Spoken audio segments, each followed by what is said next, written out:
Today is Thursday, July 30th, 2020. Coming up on Roland Martin Unfiltered, the amazing homegoing. Today in Atlanta for the late Congressman John Lewis. Amazing tributes by Presidents Bill Clinton, George W. Bush, President Barack Obama, as well as Reverend Dr.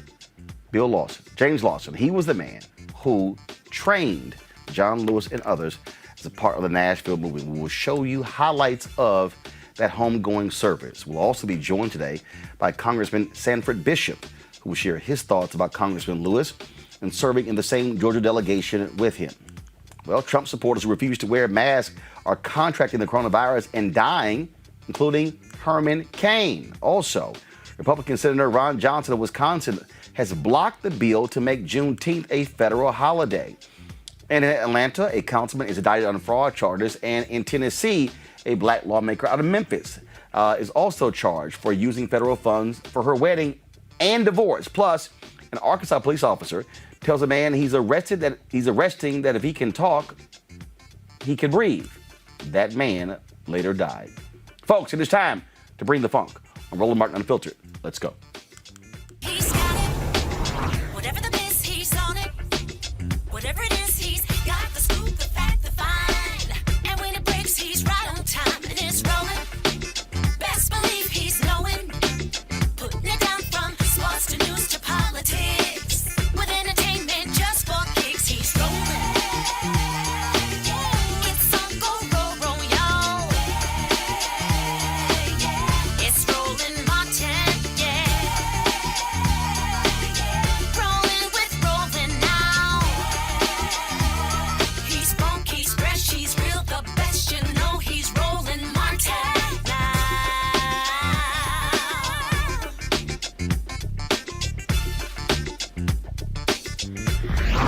Martin.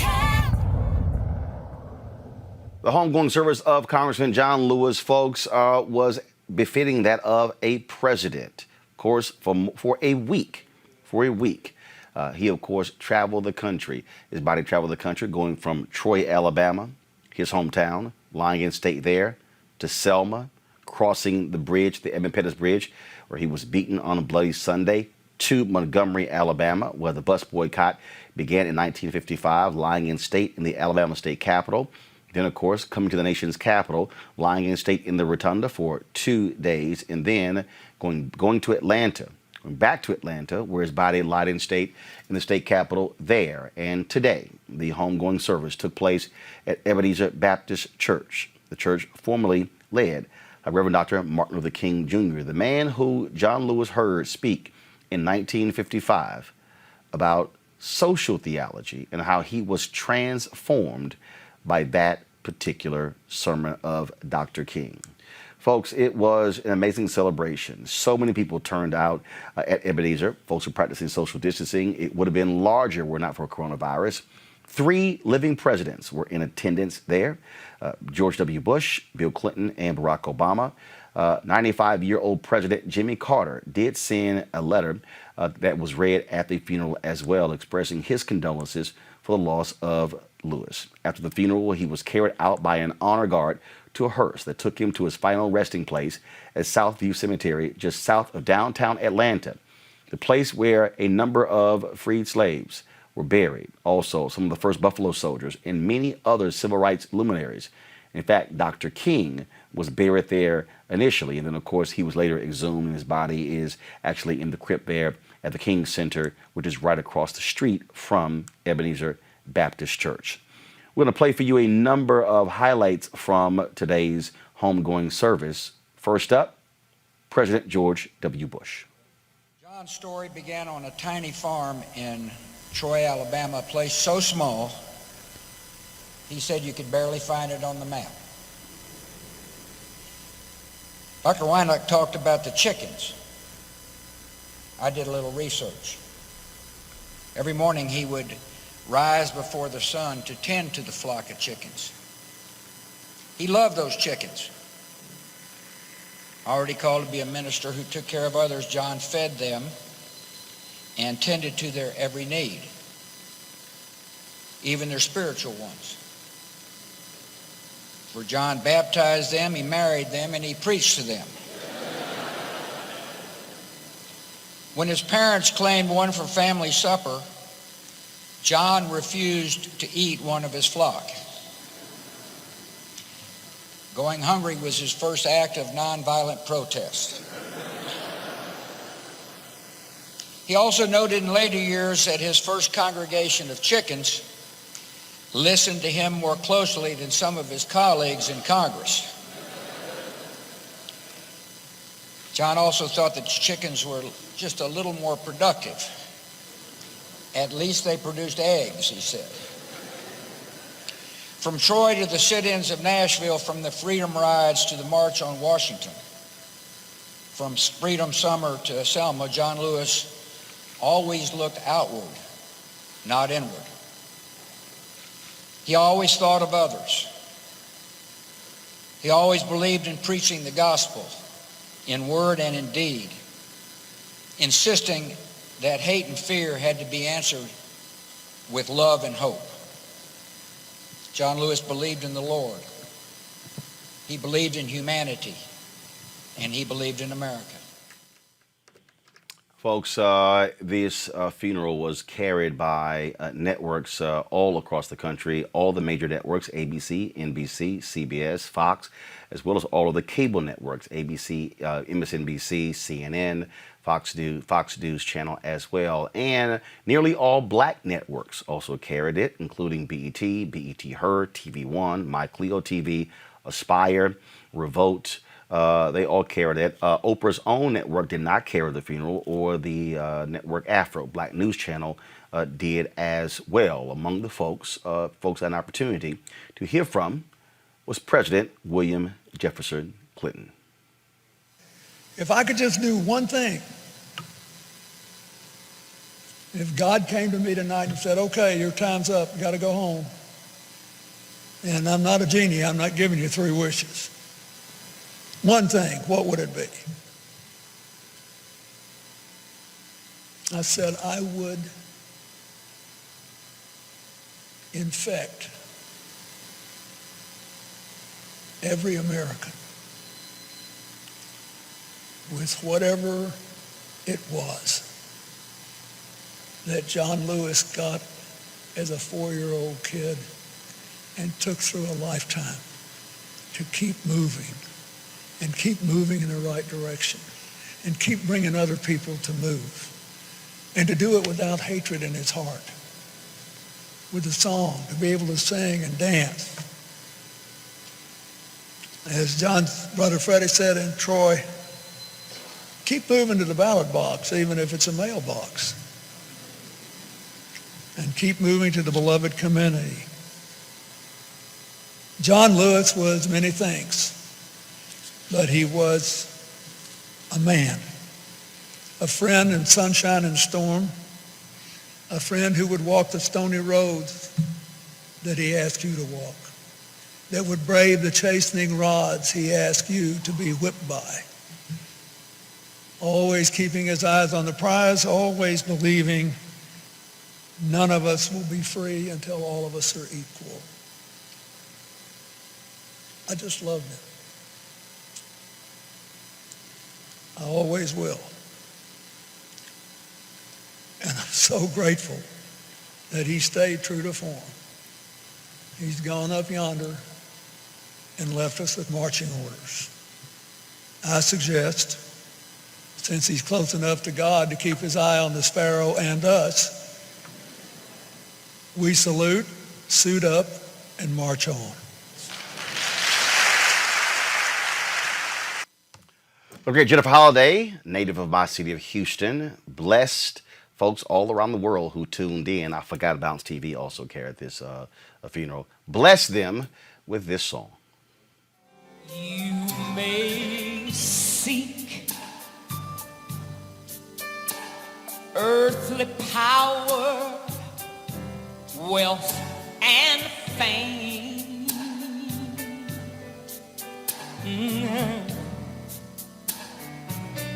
And the world might be impressed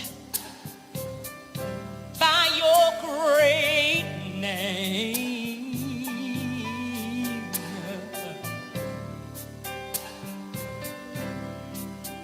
Soon the glories of this life will all soon be past.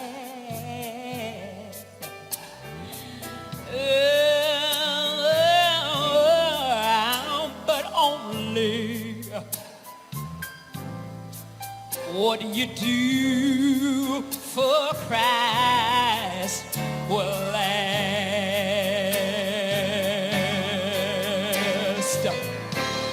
Remember only what you do for Christ will last. Now, remember only what you do for Christ will last. Only what you do for him, it will be counted in your only what you do for Christ will last.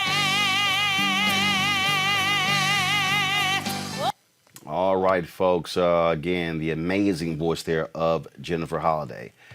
Pastor Raphael Warnock, who leads Ebenezer Baptist Church, is also running for the United States Senate in Georgia. He shared a few words with the congregation. God bless you, my sisters and brothers. You who sit in the sanctuary and those who join us on our church live stream or by television, God bless you and welcome to Ebenezer Baptist Church, spiritual home of Martin Luther King Jr., spiritual home of John Robert Lewis, America's Freedom Church. We have come to say farewell to our friend in these difficult days that have even made grieving more challenging. At a time when we would find comfort in embracing one another, love compels us to socially distance from one another. But make no mistake, we are together in principle, even if not in proximity. We may not all be in the same room, but we are on the same page. We are in touch with the same spirit. We love John Robert Lewis. Come on, give God praise. Folks, President Barack Obama, of course, who got to know Congressman John Lewis extremely well, he spoke at today's eulogy. And it was also on the same day, keep in mind, that 3 of the 5 living presidents were at this funeral: Obama, Clinton, and George W. Bush. As I said, Jimmy Carter sent condolences. Donald Trump was not there. No shock to anyone. And frankly, he would not have been welcome there. Today, he also sent some tweets out saying that they should postpone the election because of mail-in balloting. If you listen to Obama's eulogy, he clearly was throwing major shade at Donald Trump and Republicans and their efforts to keep folks, especially black folks, from voting. George Wallace may be gone, but we can witness our federal government sending agents to use tear gas and batons against peaceful demonstrators.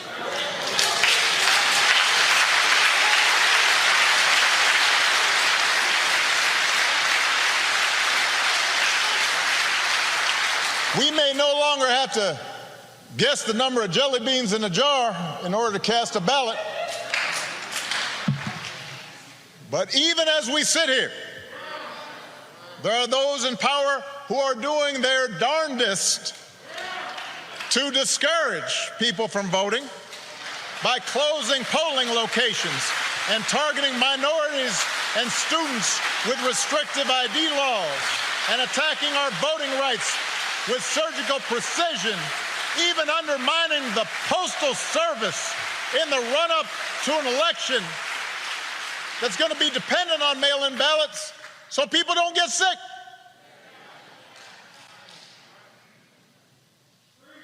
Now, I know this is a celebration of John's life.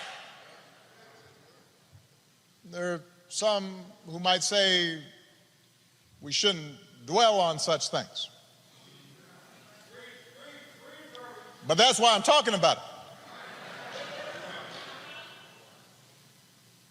John Lewis devoted his time on this earth fighting the very attacks on democracy and what's best in America that we're seeing circulate right now.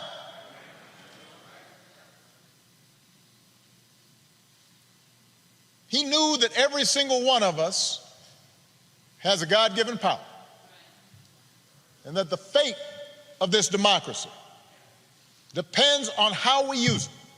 That democracy isn't automatic. It has to be nurtured. It has to be tended to. We have to work at it. It's hard. And so he knew that it depends on whether we summon just a measure of John's moral courage to question what's right and what's wrong and call things as they are. He said that as long as he had a breath in his body, he would do everything he could to preserve this democracy. And as long as we have breath in our bodies, we have to continue his cause. If we want our children to grow up in a democracy, not just with elections, but a true democracy, a representative democracy, in a big-hearted, tolerant, vibrant, inclusive America of perpetual self-creation, then we're going to have to be more like John. We don't have to do all the things he had to do because he did them for us, but we got to do something. As the Lord instructed Paul, do not be afraid. Go on speaking. Do not be silent, for I am with you, and no one will attack you to harm you, for I have many in this city who are my people. It's just, everybody's got to come out and vote. We got all those people in the city, but they can't do nothing. Like John, we've got to keep getting into that good trouble. He knew that nonviolent protest is patriotic, a way to raise public awareness and put a spotlight on injustice and make the powers that be uncomfortable. Like John, we don't have to choose between protests and politics. It's not an either-or situation. It's a both-and situation. We have to engage in protests where that's effective, but we also have to translate our passion and our causes into laws, institutional practices. That's why John ran for Congress 34 years ago. Like John, we've got to fight even harder for the most powerful tool that we have, which is the right to vote. The Voting Rights Act is one of the crowning achievements of our democracy. That's why John crossed that bridge. That's why he spilled his blood. And by the way, it was the result of Democratic and Republican efforts. President Bush, who spoke here earlier, and his father signed its renewal when they were in office.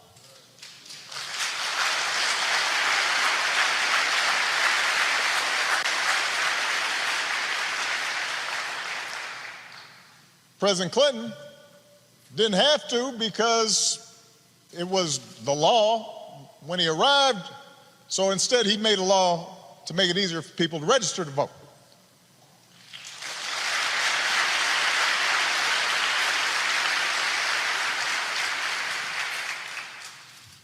But once the Supreme Court weakened the Voting Rights Act,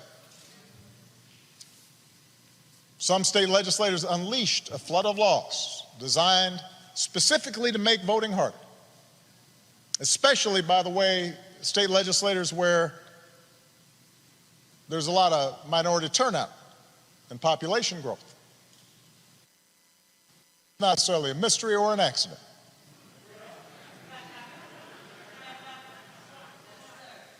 It was an attack on what John fought for. It was an attack on our democratic freedoms. And we should treat it as such. If politicians want to honor John, and I'm so grateful for the legacy and work of all the congressional leaders who are here, but there's a better way than a statement calling him a hero. You want to honor John? Let's honor him by revitalizing the law that he was willing to die for.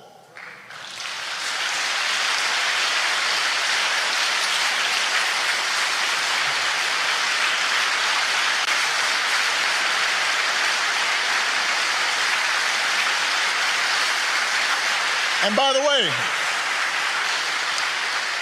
naming it the John Lewis Voting Rights Act, that is a fine tribute. But John wouldn't want us to stop there, just trying to get back to where we already were.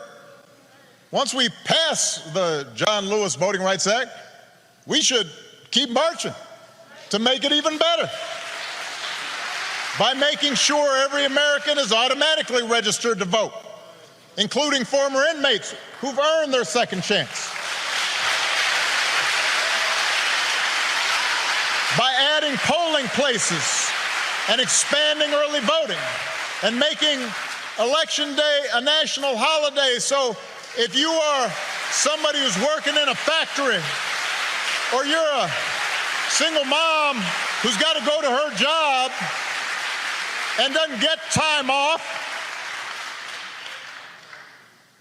you can still cast your ballot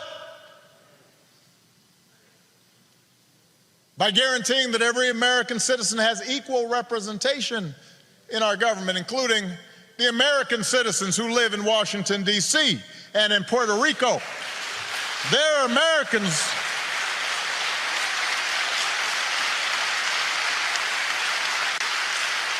By ending some of the partisan gerrymandering so that all voters have the power to choose their politicians, not the other way around. And if all this takes eliminating the filibuster, another Jim Crow relic, in order to secure the God-given rights of every American, then that's what we should do.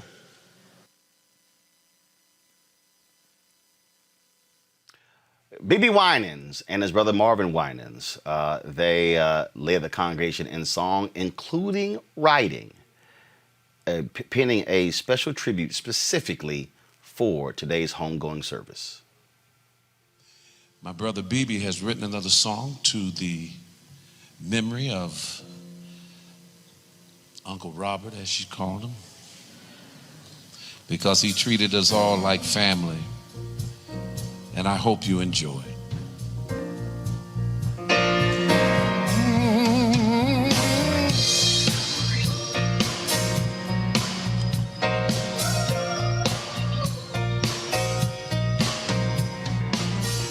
Born in Troy, Alabama.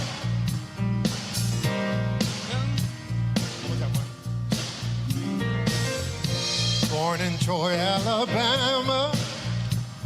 To Eddie and Willa Mae, sharecroppers working in the heat of the day. Yes, they were. He knew there was much more, so he asked the Lord to show. Yes, he did. All he achieved in his life, we already know. That he was there when you caught in a hurry. Tell you the truth, don't you worry. He was willing to fight in the struggle, and he was willing to get in good trouble. Yes, he was. Oh, Yes, he was. he was willing to get in good trouble. He took on the wrongs of this world, like civil and voting rights. Yes, he did. No matter the problems he faced, he kept his eyes on the prize. Oh, and then he learned to walk by faith and believe God until the end. Yes, he did. Oh, yes. And knew we would overcome. And love is gonna win. He was there when you called, don't you worry. He tell the truth in a hurry. Was willing to fight for the struggle and willing to get In good trouble. Yes, he was. Oh, Yes, he was. willing to get in good trouble. And as you put on your robe to go home, we will continue the fight and be strong. As you put on your robe and go home, we'll continue to fight. Continue to fight. He was there when you caught in a hurry. He tell you the truth. Don't you worry. He was willing to fight for the struggle. And he was willing to get in good trouble. He was willing to fight. He was ready to fight. He was willing to get in good trouble. He was willing to fight. He was Ready to fight. He was Willing to get in good trouble. He was willing to fight. Willing to sacrifice. Yes, he was Willing to get in good trouble. No matter the situation, Willing to fight. he was ready. Ready to fight. And he was Willing willing to get in good trouble. He would cross the Willing bridge to fight. with mean horses Ready and to men, fight. 'cause he was willing Willing to to get in good trouble. He would speak truth Willing to to power, fight. no matter the Ready day, to fight. 'cause he was willing Willing to to get in good trouble. Thank you for willing to fight. Thank you for He was ready to fight, sacrifice. and he was willing to get in good trouble. He was willing to fight. We should be ready to fight and willing to get in good trouble.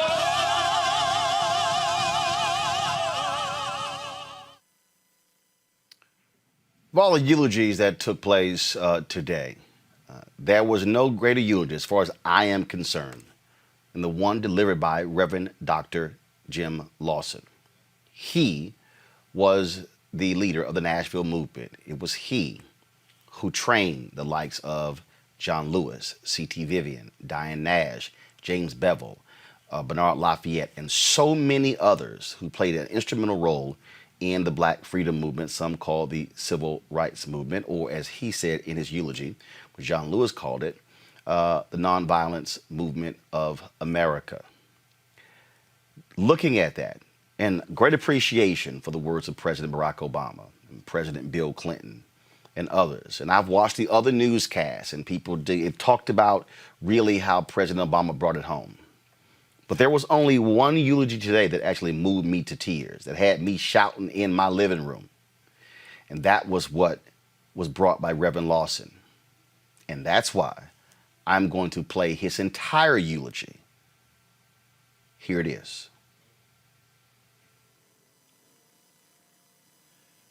Pastor, sisters and brothers, members of this Lewis family that so wonderfully nurtured John in love, hope, and courage, faith, and the rest of it. And sisters and brothers,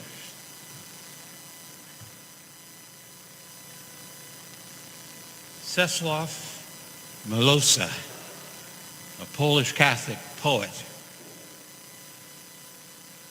sets the tone, at least in part for me, as John Lewis has journeyed from the eternity of this extraordinary, mysterious human race into the eternity that none of us know very much about. When he wrote this poem called Meaning, when I die, I will see the lining of the world, the other side, beyond bird, mountain, sunset. The true meaning ready to be decoded. What never added up will now add up. What was incomprehensible will become comprehended. And if there is no lining to the world, if a thrush on a branch is not a sign, but just a thrush on a branch, if night and day make no sense following each other, and on this earth there is nothing but the earth, even if that is so, there will remain a word, wakened by the lips that perish, a tireless messenger who runs and runs through interstellar places, through revolving galaxies, and calls out and protests and screams. And I submit that John in that other eternity will be heard by us again and again, running through the galaxies, still proclaiming that we, the people of the USA, can one day live up to the full meaning of we hold these truths. Live up to the full meaning, we, the people of the USA, in order to perfect a more perfect union.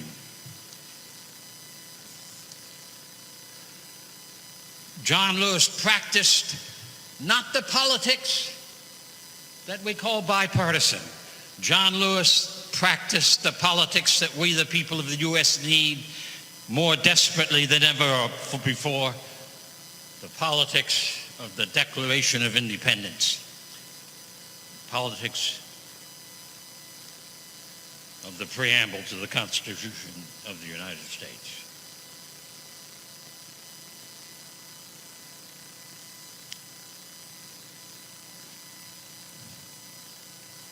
I've read many of the so-called civil rights books of the last 50 or 60 years about the period between 1953 and 1973.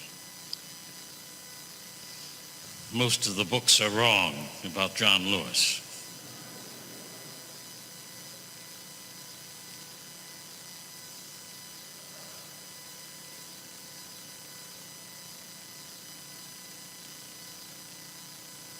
Most of the books are wrong about how John got engaged in the Nashville campaign of 1959-60. This is the 60th year of the sit-in campaign, which swept into every state of the Union, largely manned by students because we recruited students, but put up on the map that the nonviolent struggle begun in Montgomery, Alabama, was not an accident, But as Martin King Jr. called it, Christian love has power that we have never tapped, and if we use it, we can transform not only our own lives, but we will transform the earth in which we live.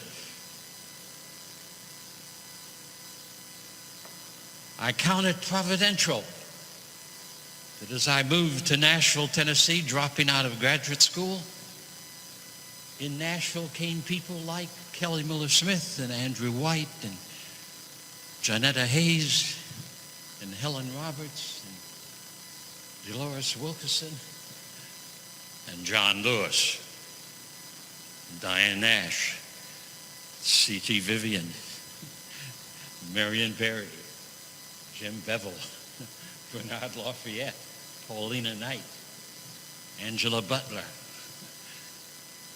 How all of us gathered in 1958 and 59 and 60 and 61 and 62 in the same city at the same time, I count as being providential. We did not plan it. We were all led there.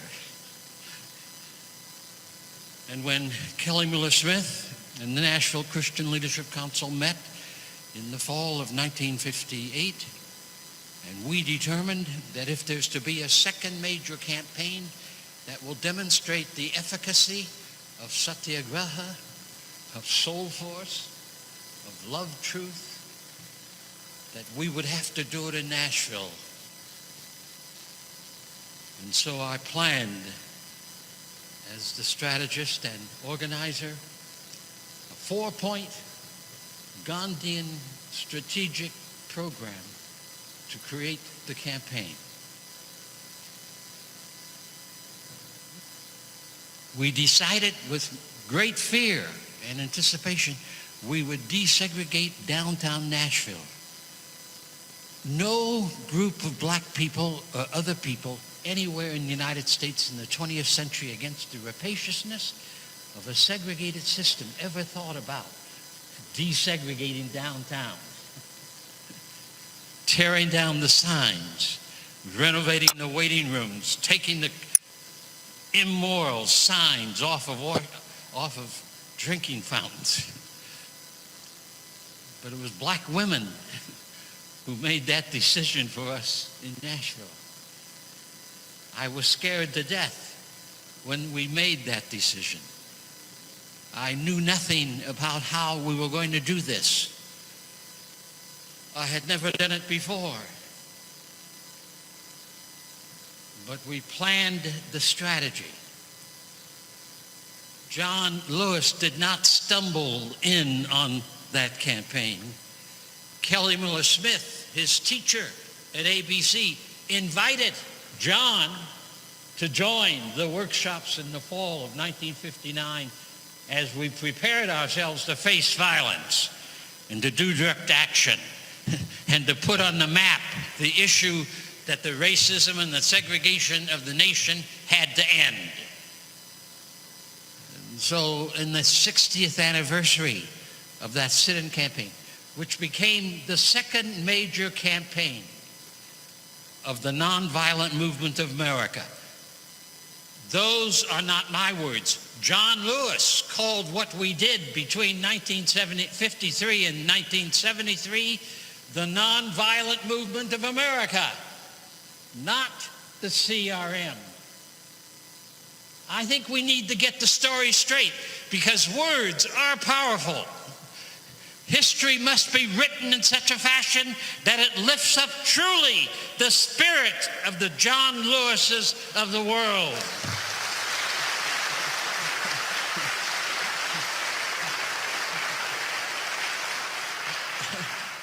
And that's why I've chosen just to say a few words about it.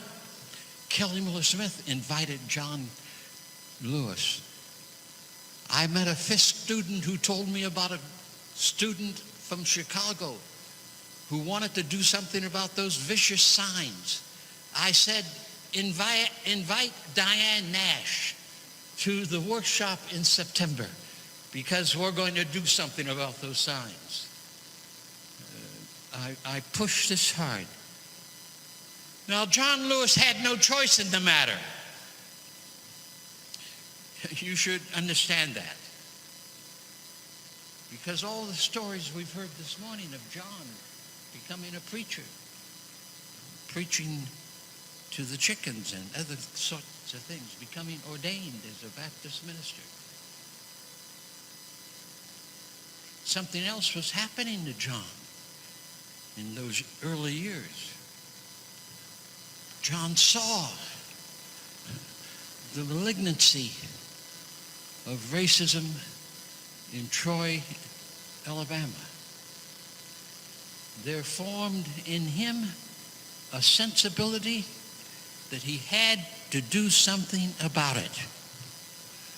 He did not know what that was, but he was convinced that he was called indeed to do whatever he could do, get in good trouble, but stop the horror that so many folk lived through and in this country in that part of the 20th century.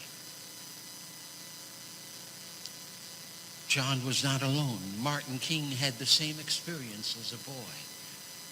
I had the same experience from age 4 in the streets of Massillon, Ohio. Matthew McCullum, a pastor whose name you don't know in South Carolina, had the same experience. C.T. Vivian had the same experience. I maintain that many of us had no choice to do what we tried to do, primarily because at an early age we recognized the wrong under which we were forced to live, and we swore to God that by God's grace we would do whatever God called us to do in order to put on the table of the nation's agenda. This must end. Black Lives Matter.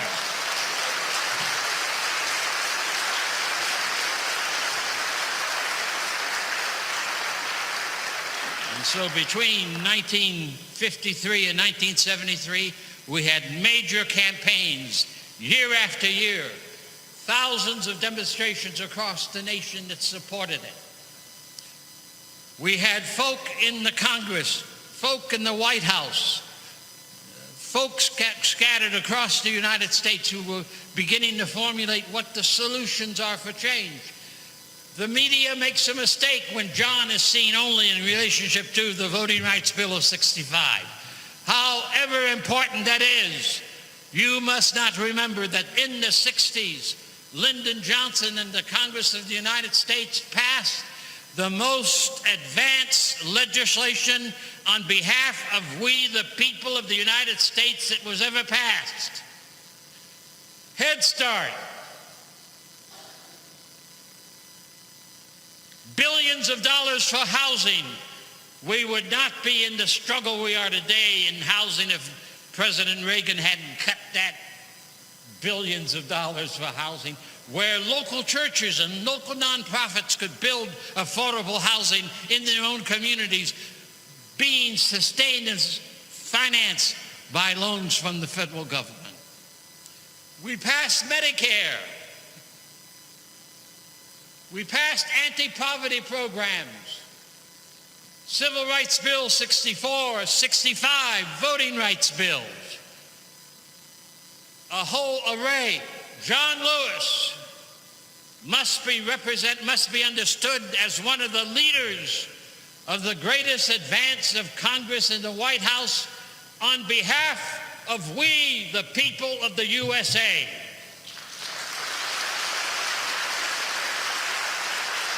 We do not need bipartisan politics if we're going to celebrate the life of John Lewis.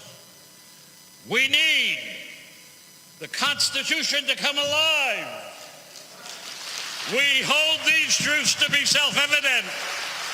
We need the Congress and the presidents to work unfalteringly on behalf of every boy and every girl, so that every baby born on these shores will have access to the tree of life.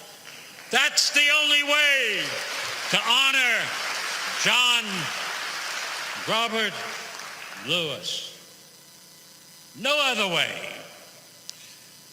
Let all of us in this service today, let all the people of the USA determine that we will not be quiet as long as any child dies in the first year of life in the United States. We will not be quiet as long as the largest poverty group in our nation are women and children. We will not be quiet as long as our nation continues to be the most violent culture in the history of humankind. We will not be quiet as long as our economy is shaped not by freedom, but by plantation capitalism that continues to cause domination and control rather than access and liberty and equality for all.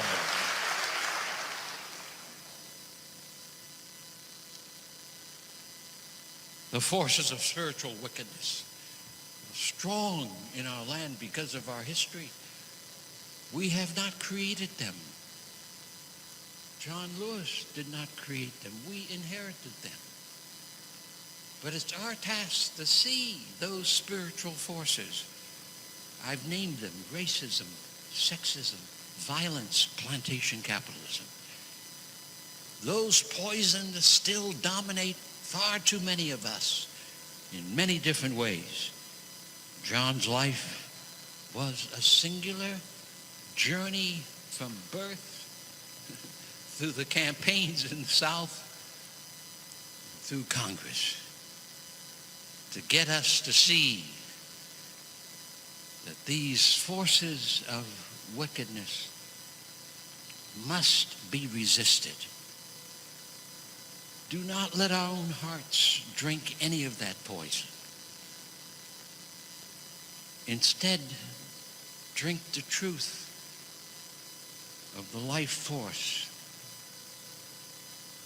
If we would honor and celebrate John Lewis's life, let us then recommit our souls, our minds, our hearts, our bodies, our strength to the continuing journey to dismantle the wrong in our midst and to allow a space for the new earth and new heaven to emerge. I close with this poem from Langston Hughes, which is a kind of a sign and symbol of what John Lewis represents and what we too can represent in our continuing journey. Langston Hughes. I dream a world where no human, no other human will scorn, where love will bless the earth and peace its paths adorn. I dream a dream where all will know sweet freedom's way, where greed no longer saps the soul, nor avarice blights our day. A world I dream where black and white and yellow and blue and green and red and brown, whatever your race may be, will share the bounties of the earth. And every woman and man and boy and girl is free. Where wretchedness hangs its head and joy, like a pearl, attends the need of all humankind. Of such a world, I dream. Celebrate life. Dream and labor for an Atlanta and Los Angeles and the United States and a world. That is to celebrate the spirit and the heart and the mind and soul of John Lewis, and to walk with him through the galaxies, seeking equality, liberty, justice, and the beloved community for all. Thank you.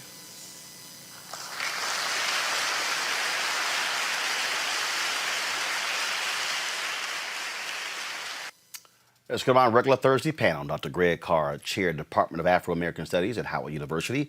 Reese Colbert, Black Women Views. Erica Savage Wilson, host Savage Politics Podcast. Greg, I want to start with you. No words. The eulogy by Reverend Lawson, with all due respect to the 3 former presidents who spoke and everyone else, that was power. That was the eulogy. They could have ended it right there as far as I'm concerned. With all due respect, as you say, to George W. Bush, whose inauguration in January 2001, John Lewis did not attend because he said that Bush had not won the election. To Bill Clinton, who seems to have a problem with Stokely Carmichael when he said in his little pretend eulogy that for 2 or 3 years there went in another direction, in Stokely's direction, but it came back John's way. Stay tuned, little Bill, as the world dissolves around you.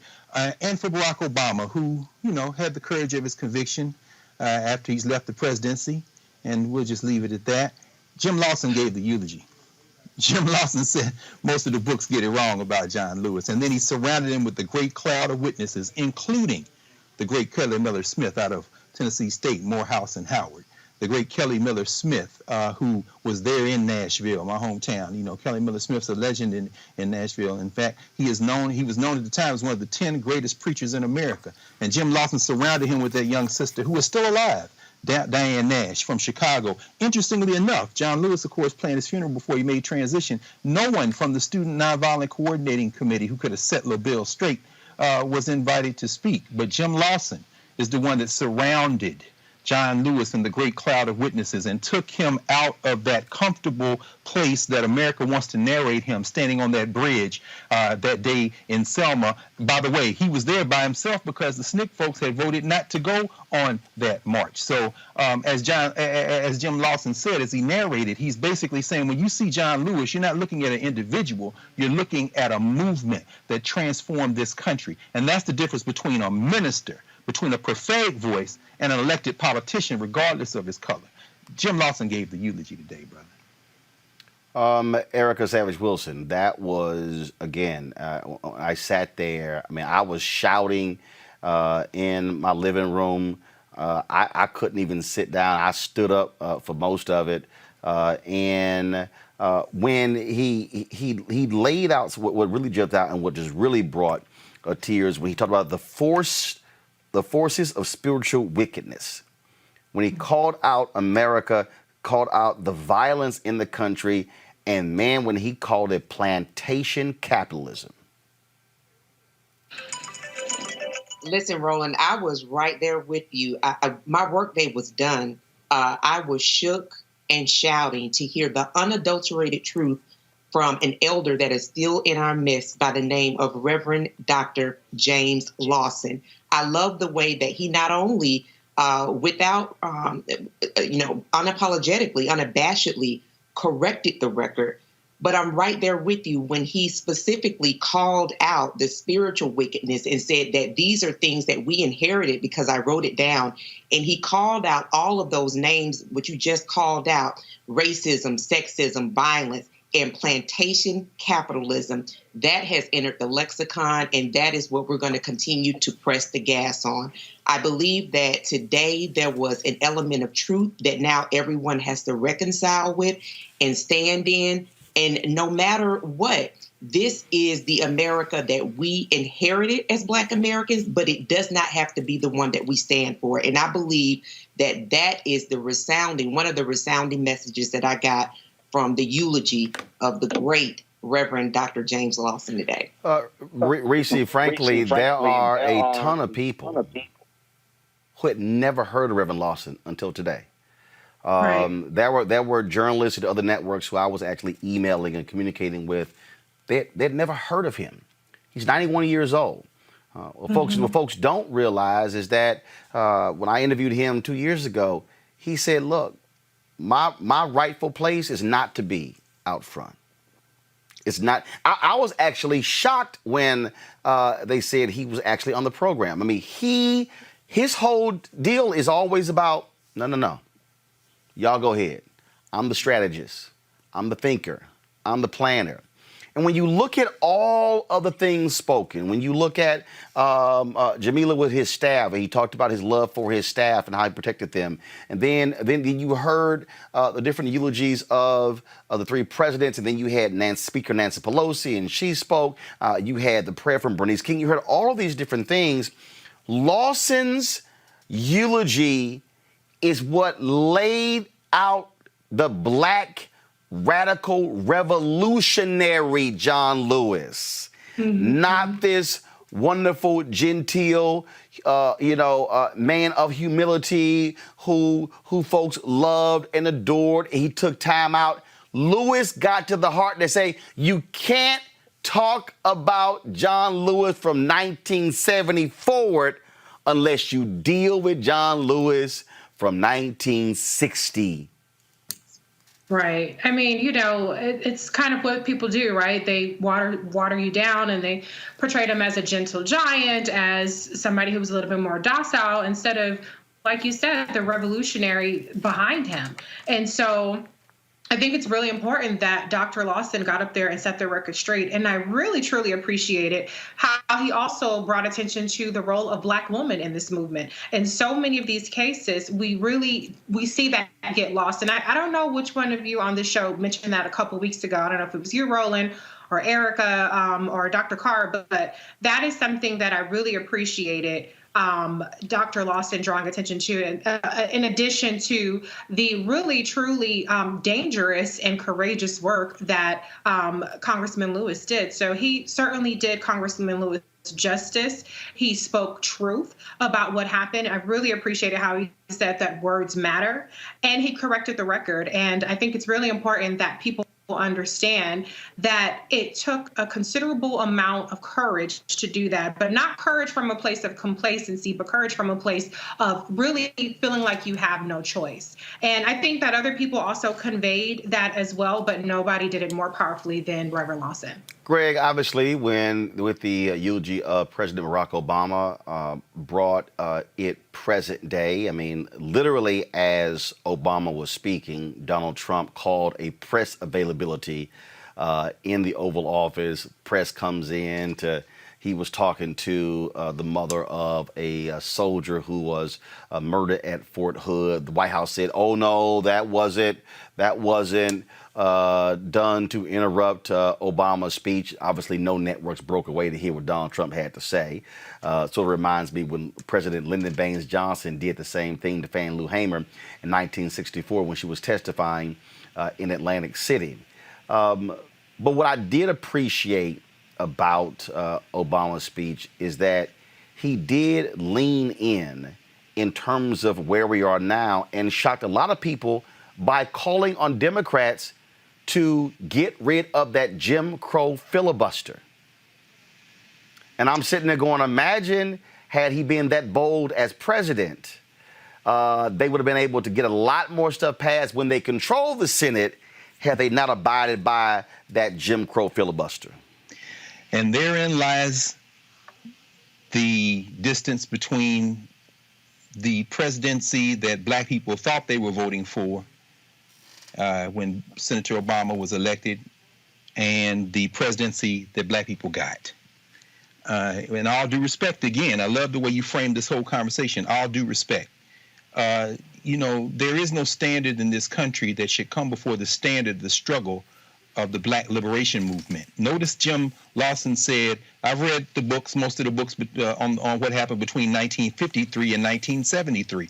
Understand the first wave of electoral politics that comes out of that Voting Rights Act of 1965, and Lawson was very careful to say it isn't just the Voting Rights Act of 1965, it's all that legislation. Really, the keystone to it is the Civil Rights Act of 64, as we know, and the Fair Housing Act, which is passed with the blood of Martin Luther King on it, that they never quite actualized. So Lawson is saying none of that legislation happens had it not been. It was interesting that he mentioned, among others, Brother McCullum, who came out of Orangeburg, South Carolina. They had a 1,000-person march January, New Year's Day, 1960, before North Carolina A&T. So what Lawson was doing, and those black women, he said, forced him into that move in Nashville. What he was doing is narrating this black freedom movement that had as part of its objective political power. So then, after 65, of course, as you know, Roland, you talked this many times, that first wave of black elected officials is representing black interests. But then that second and third wave, up until today, moves increasingly toward the idea of race leader models.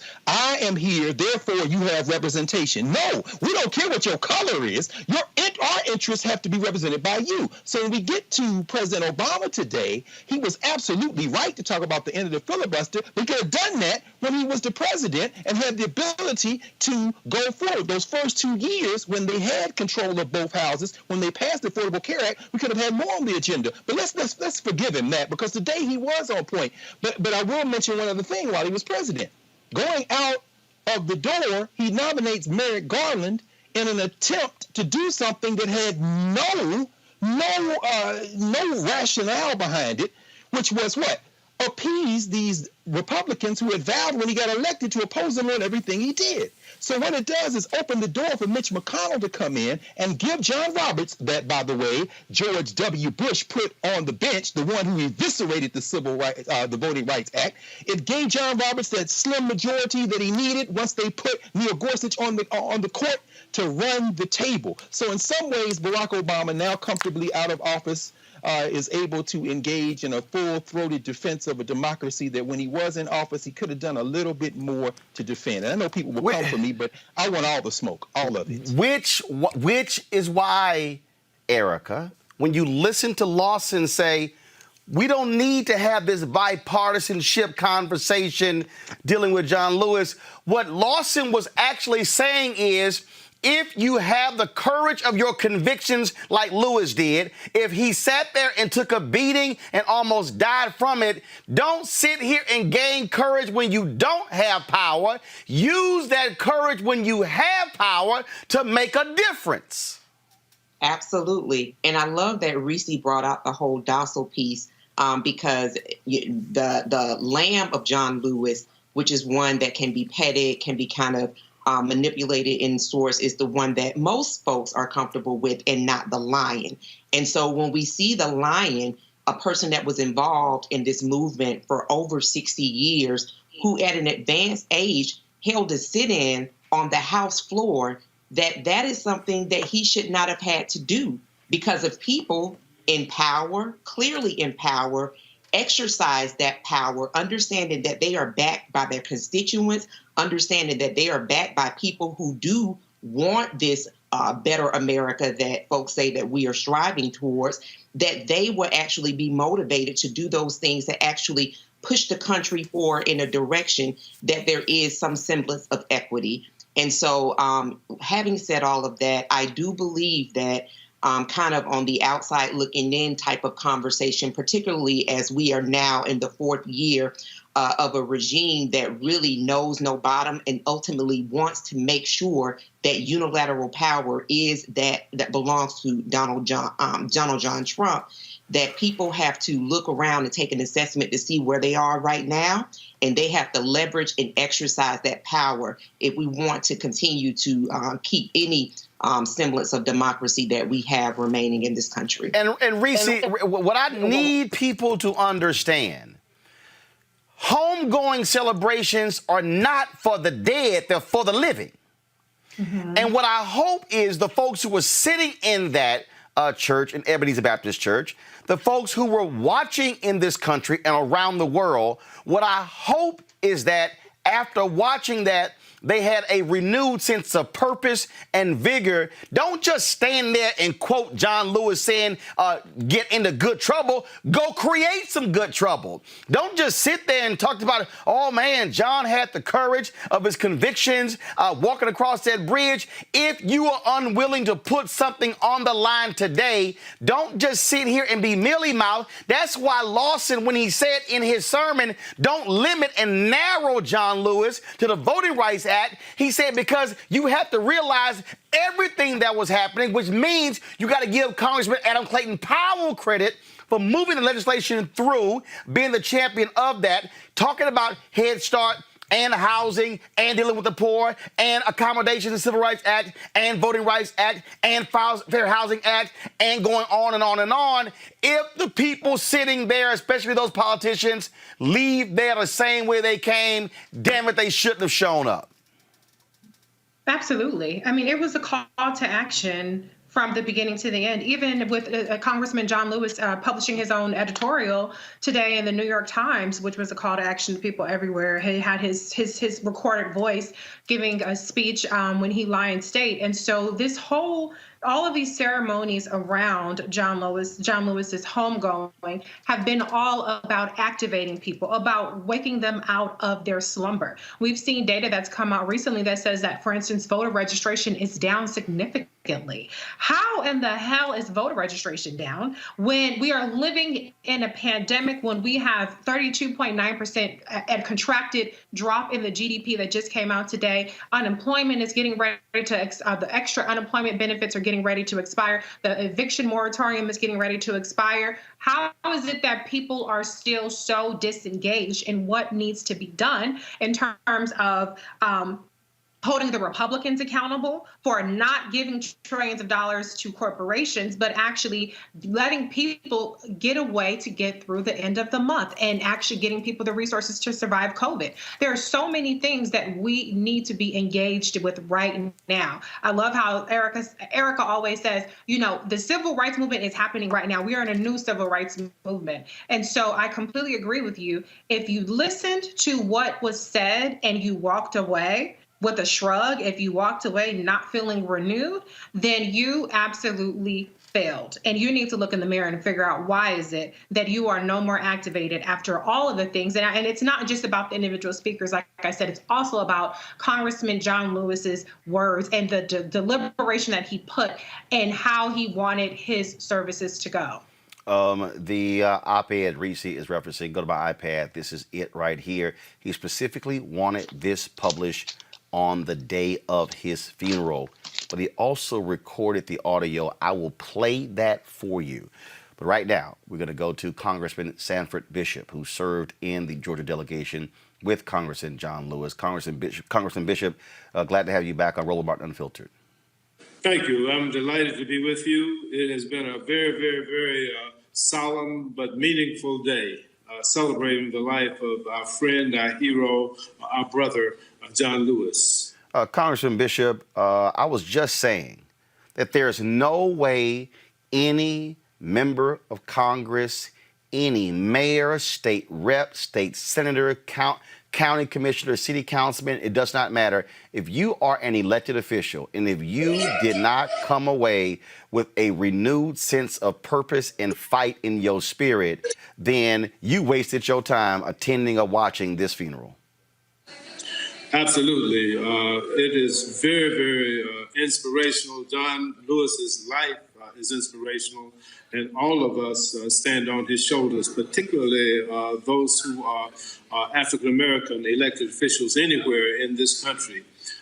Without the work and the service and the sacrifice of John Lewis, none of us, particularly those of us from the South, would have the positions that we have, would not have had the opportunity to be elected, and certainly we would not have elected Barack Obama President of the United States.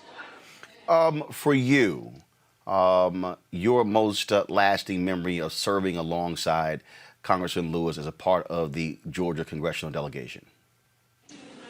My memory of John is I have both personal memories and, of course, professional memories. John and I were friends for 52 years. I met John as a student, as a law student in 1968, shortly after the assassination of Dr. King, where I was in my first year of law school, but working part-time after school as an archivist at the beginning of Martin Luther King Center for Social Change. John, Stokely Carmichael, Ralph Brown, and the SNCC guys, Julian Bond, would all come through, and I got to meet them at that point. And of course, John and I became friends then.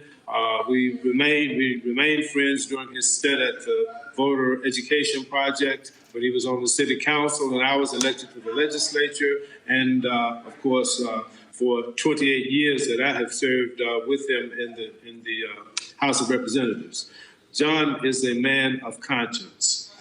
He holds to his principles, and John was the type of individual that was so wedded to his principles in every decision that he made that he earned the nomenclature of being the conscience of the Congress.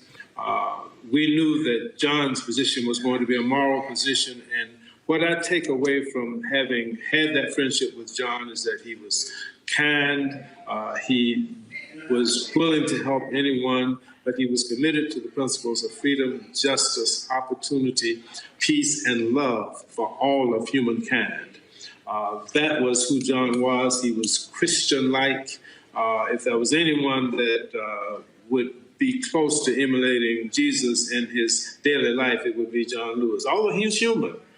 He would get angry and he would get upset, but it was usually because people were not helping to foster the beloved community that he fought for so hard. So I will remember John for his personal friendship. I will remember him for the opportunity that I had to go to his boyhood home and look at the area where he preached to the chickens. We used to always say, Sanford, you and I are both Alabamians. Alabama named us, but Georgia claimed us. And of course, we spent most of our careers in Georgia, but we were both born in Alabama, and we reveled in that. And of course, his friendship is one that I will always be grateful for, to be able to rub shoulders with and to know and to have a relationship with John Lewis for 52 years, the icon that he was, the hero that he was, but the human being, the wonderful human being, the kind human being that he was, is something that is a real blessing, and I will be forever grateful for that opportunity. Congressman Sanford Bishop, we certainly thank you for joining us on this day.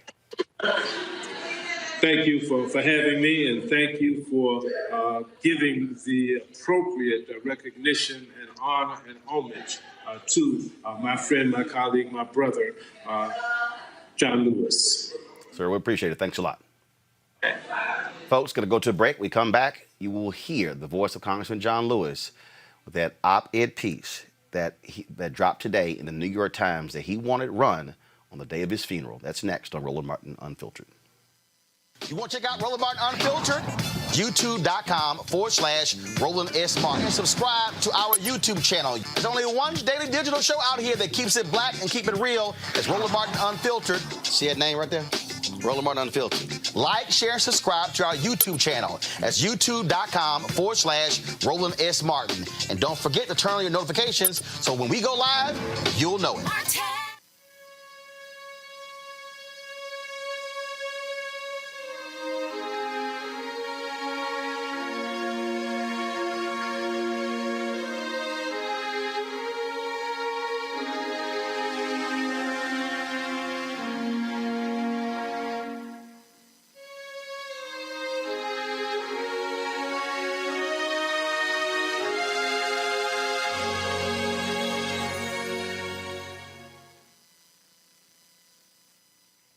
All right, folks, welcome back as we continue our coverage of the homegoing service today of the late Congressman John Lewis of Georgia.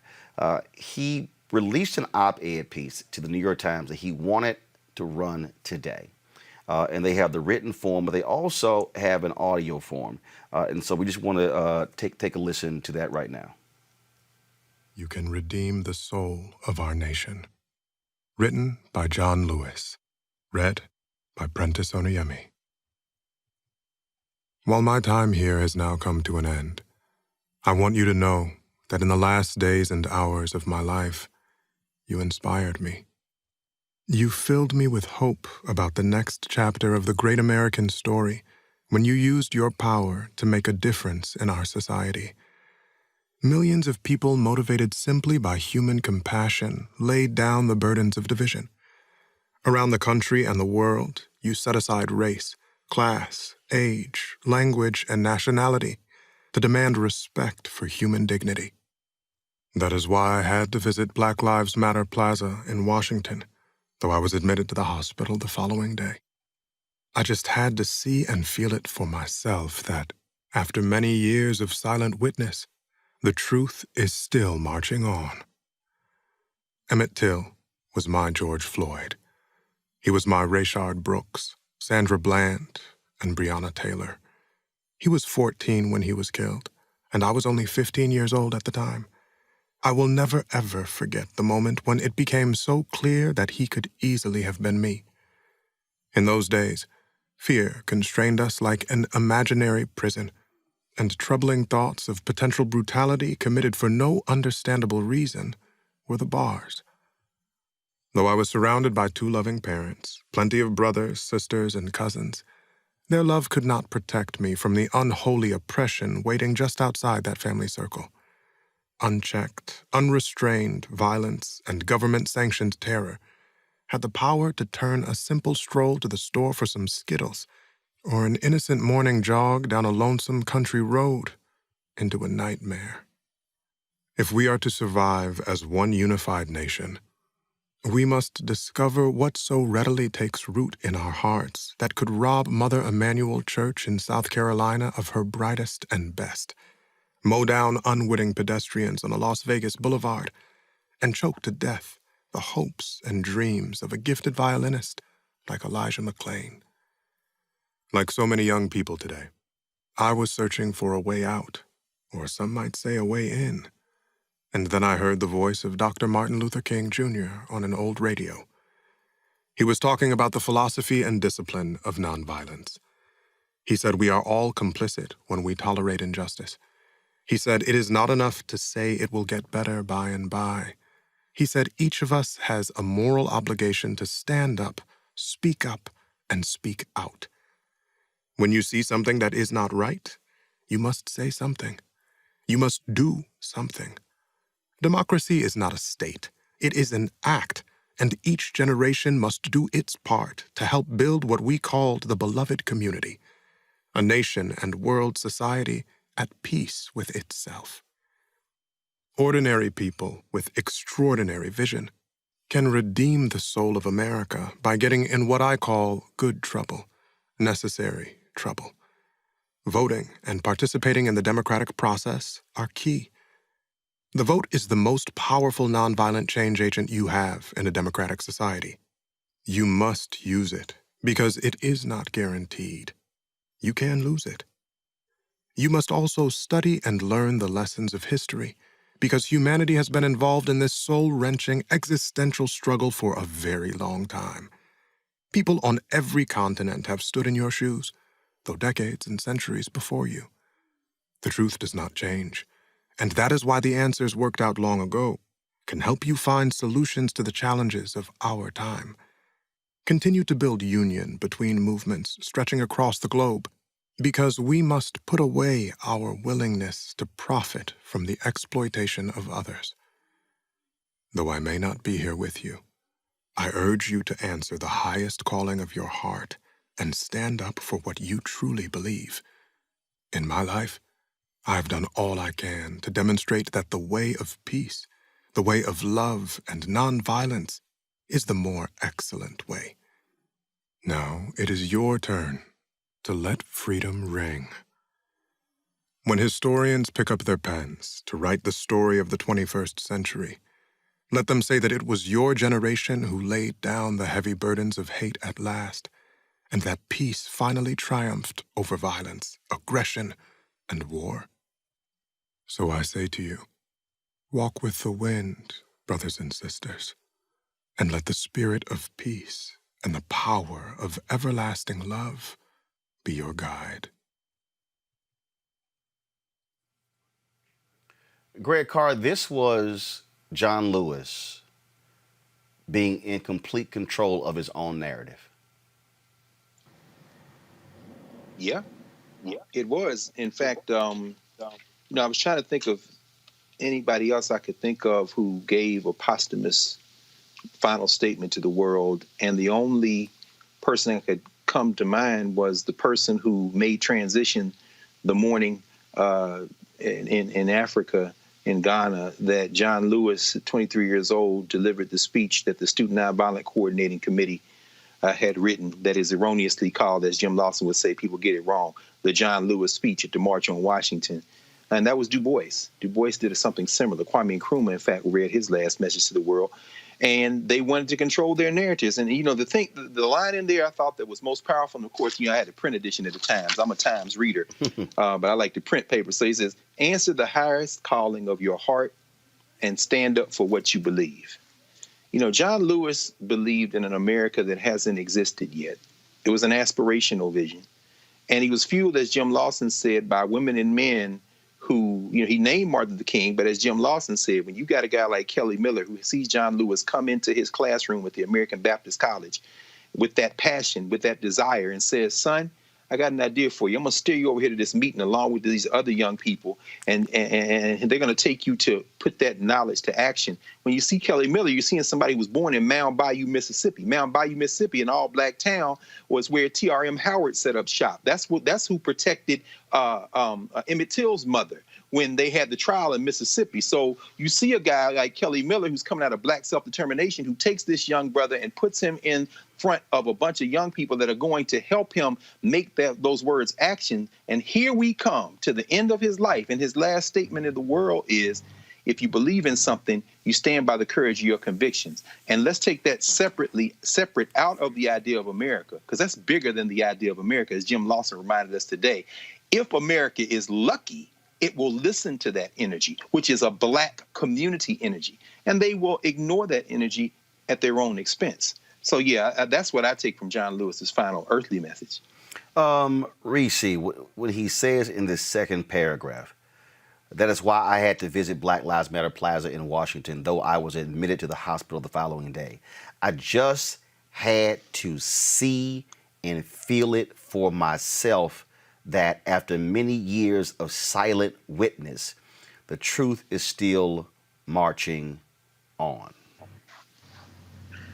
It's so powerful, but so tragic how we're still fighting the same battles from, when John Lewis was a 15-year-old boy and saw what happened to Emmett Till. I mean, just weeks ago, Rand Paul filibustered, but he stopped the anti-lynching legislation from passing in the Senate. So it's still not a federal crime to lynch a person in this country. And so I think it's a beautiful tribute, and I think it adds an additional air of legitimacy.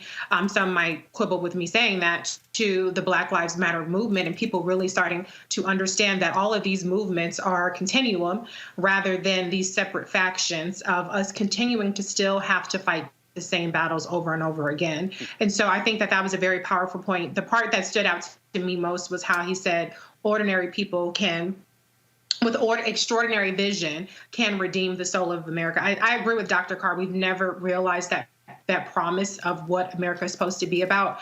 But I do think that we can continue to be the change that we wish to see. We can continue to be the voice that we wish to hear, and we can continue to just put in the work and really believe that we can change things just as an individual and in working with others. Erica, to the point that Reese was just speaking to, that next paragraph, he writes, Emmett Till was my George Floyd. He was my Rayshard Brooks, Sandra Bland, and Breonna Taylor. He was 14 when he was killed, and I was only 15 years old at the time. I will never, ever forget the moment when it became so clear that he could easily have been me. In those days, fear constrained us like an imaginary prison, and troubling thoughts of potential brutality committed for no understandable reason were the bars. That is so important because, again, to Reese's point, which we always talk about on this show, it's the continuum. It's the fact that that there are certain moments in American history that become transformative.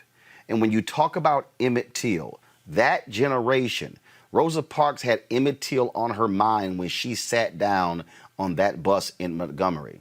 Muhammad Ali never forgot that image of Emmett Till on the cover of Jet magazine and the Chicago Defender. And so that generation, that was it.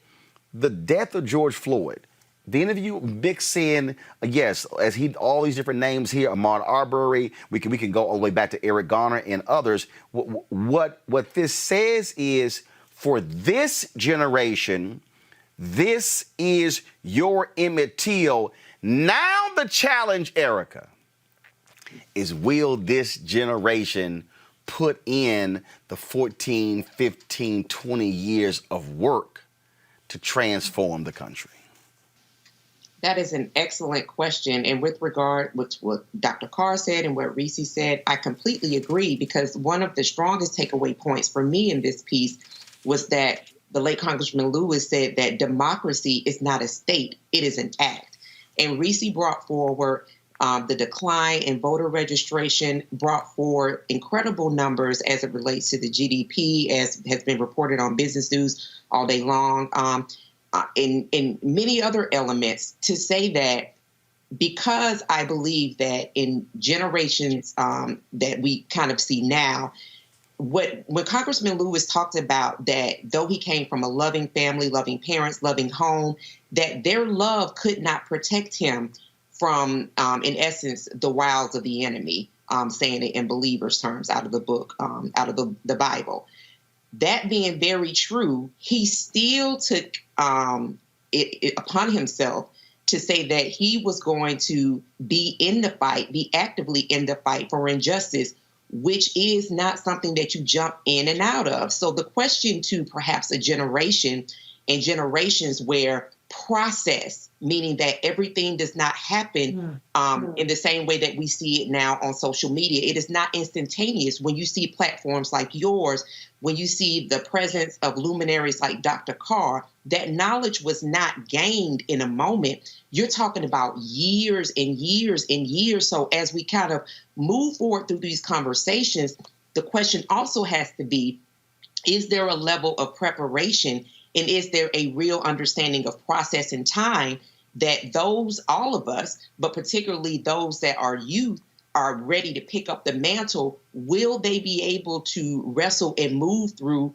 the process that we know is time, not to pick it up and drop it because things don't happen instantaneously, understanding that there is a real work that has to happen in order to see about the change that we're all talking about? Because again, lifting back what Congressman Lewis said, democracy is not a state, it is an act, it is a verb, it is something that requires sweat, it is something that requires perhaps loneliness and being misunderstood, but nonetheless persisting and being consistent. Final words on this before we go to a break and talk about some other news items. And that is this here. We can reflect on Congressman John Lewis. We can talk about his legacy. We can talk about what he meant. We can talk about, again, all the wonderful things that he did. The question now, which is really what his final challenge is, the question really is, what are you prepared to do?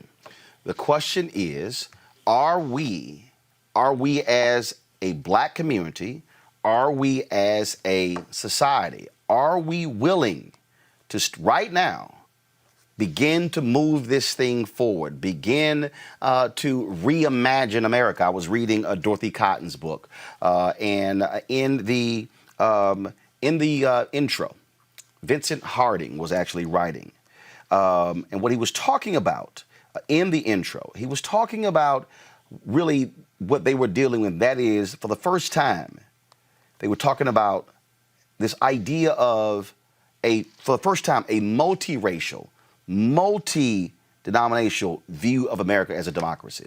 So when you heard President Barack Obama,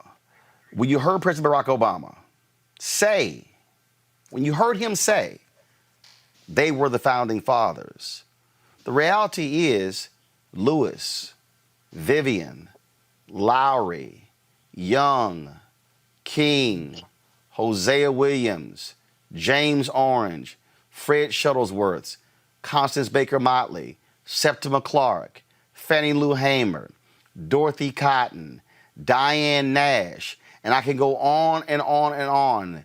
They were indeed the founding fathers because what they did is actually take the very document that the founding fathers wrote, which was in, frankly, a hypothetical. It wasn't real, and they actually made it real. As King said on April 3rd, 1968, be true to what you put on paper. And so now the moment for folks who are still here is, what you gonna do? Are you first going to register? Are you first, second going to vote? Are you going to encourage others to do it? And then after the election, then what are you going to do? How are you going to push? How are you going to move a Joe Biden to act? What if Trump wins again? Then what are you going to do? Will you simply be despondent and upset and just sort of just fall back? Or are you going to say, no, there's going to be a renewed sense of urgency? Because I got to remind y'all, read your history. Southern Dixiecrats joined with Republicans to block legislation. They fought and bickered. Civil rights, voting rights after 65 was signed. It was a 3-year battle to get them to move on the Fair Housing Act, which was only signed into law and passed because Dr. King was assassinated. The question for this generation is whether or not we will have the same courage as a previous generation. But even if you have courage, will we be focused to be able to move public policy? Protest is one thing. Marching is one thing. Wearing shirts that say Black Lives Matter is one thing. But being able to change the laws on the city and the county and the state and the federal level is another. Reverend Dr. James Lawson laid out all of those laws that were passed. Will we put the work in and be those ordinary people who will do extraordinary things? I'll be back on Roland Martin Unfiltered.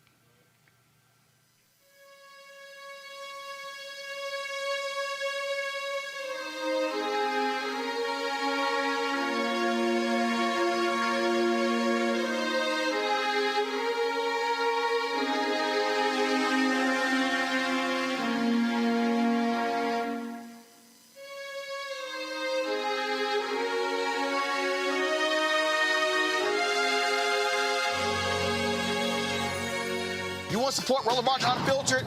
Be sure to join our Bring the Funk fan club. Every dollar that you give to us supports our daily digital show. There's only one daily digital show out here that keeps it black and keep it real as Roland Martin Unfiltered. Support the Roland Martin Unfiltered daily digital show by going to RolandMartinUnfiltered.com. Our goal is to get 20,000 of our fans contributing $50 each for the whole year. You can make this possible.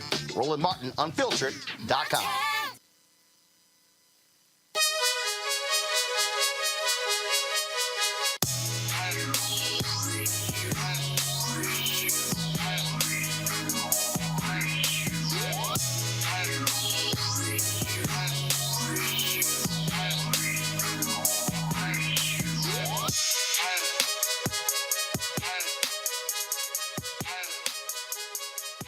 Black-owned businesses right here on Roland Martin Unfiltered, and the folks at Seek.com, a company founded by inventor Mary Spio.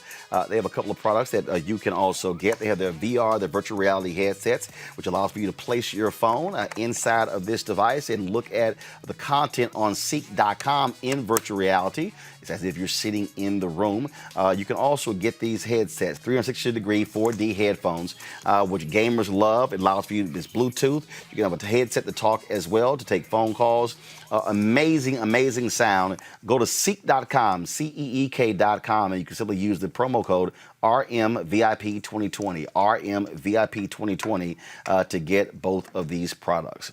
All right, folks, Wisconsin Senator Ron Johnson blocked a bipartisan effort to make Juneteenth a federal holiday, saying it would cost too much. The Republican senator said while he supported honoring the day that has come to mark slavery's end in the United States, well, truth be told, it actually marked the notification to slaves in Texas if they were free. He added doing so with a new holiday would give federal workers a paid day off that the rest of America has to pay for. He estimated the holiday would cost the private sector up to $600 million per year. Senate Democrats, joined by Republican Senator John Cornyn of Texas, proposed making the day a federal holiday in June in response to the nationwide Black Lives Matter protests. See, here's what I don't understand, Erica. All right, Senator Cornyn, this is one guy. This is one guy. Bring that damn thing to the floor and make everybody vote on it. What they do is they want to have unanimous consent, which means nobody objects.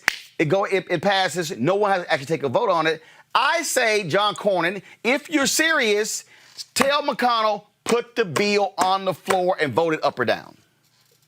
But we know he's not serious. And that's why I'm so glad that on this show, we don't just talk about the son of a Klansman who's occupying the White House, that we do go through and talk about those people, those sycophants that continue to empower that person.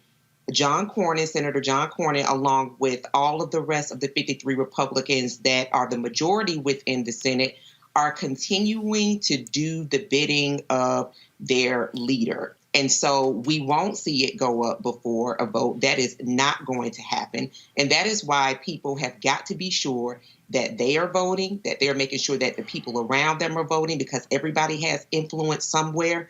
Because it is not just about firing the current person that occupies the People's House. It is also about ensuring that there is a shift in Senate, because if there was a shift in Senate, we would not be on 1 day away from, as Reese pointed out earlier, talking about the expiration of moratoriums on people that have to pay rent, that those landlords can begin eviction processes. We wouldn't be at the place where we're still trying to have conversations with Republicans around, well, as long as corporations are not able to be liable for any lawsuits that might come out from employees that contracted coronavirus because it's profits before public health crisis, that we could be a lot further along with perhaps even a national testing strategy. So these are the types of things that people need to hear, though they may not seem as sexy as some of the other political topics, but have a real fair understanding that the folks that are in control of the Senate right now don't give a damn about you or your household. Reese, again, look, folks, all lip action. Senator Rand Paul, as you mentioned earlier, blocking the lynching bill, blocking the bill that would fix the Voting Rights Act, all of those different things. So this is real simple, black folks.